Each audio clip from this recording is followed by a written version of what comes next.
مسابقة المثنى انطلقت التصفيات التمهيدية بألعاب القوى لمدارس محافظة المثنى لاختيار ممثل المحافظة بالساحة والميدان استعدادا للمشاركة في بطولة العراق المقبلة. جعلوا البطولات المحلية والمنافسات فيها بين الطلبة والتلاميذ هي أمنية يراد منها تعزيز الحركة الرياضية لألعاب القوى التي شهدت في الآونة الأخيرة إقبالا كبيرا من قبل الطلبة أصحاب الإمكانيات الجيدة.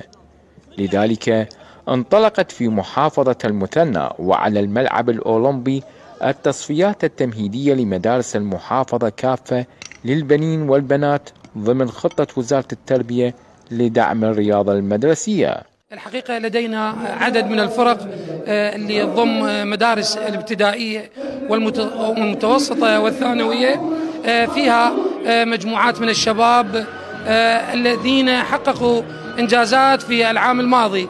هذه السنة مصرون إن شاء الله وعازمون على المشاركة بقوة وحصاد أكثر جوائز فنية رياضية إن شاء الله. غايتنا من هاي البطولة هي اختيار منتخب تربية، لأن عادت النشاطات الرياضية إلى مسارها الطبيعي، وهاي احنا دائما السماوة سباقة بتنظيم مهرجان الساحة والميدان لمحافظات القطر كافة. نطمح من خلال هذا إقامة هكذا نشاط هو زيادة أواصر التعاون بين الفرق الخاصة بالمدارس وكذلك شعب التربية الخاصة بقسم النشاط الرياضي. وتتضمن التصفيات مجموعة من الألعاب منها رمي الثقل والرمح والقرص والوثب العريض والقفز العالي، فضلا عن الأركاض لمسافات طويلة وقصيرة.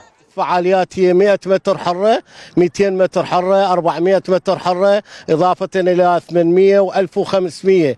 عندنا فعالية التتابع 4 في 400، ولدينا فعاليات الوثب الطويل، الوثب العالي، رمي الرمح، رمي القرص، رمي المطرقة. من خلال التصفيات يخرج عندنا 8 متسابقين إلى الفعاليات النهائية التي تجري يوم الاستعراض إن شاء الله في الشهر الثالث. حصلت على المركز الأول بسباق 800 متر وأطمح تمثيل المحافظة والعراق إن شاء الله.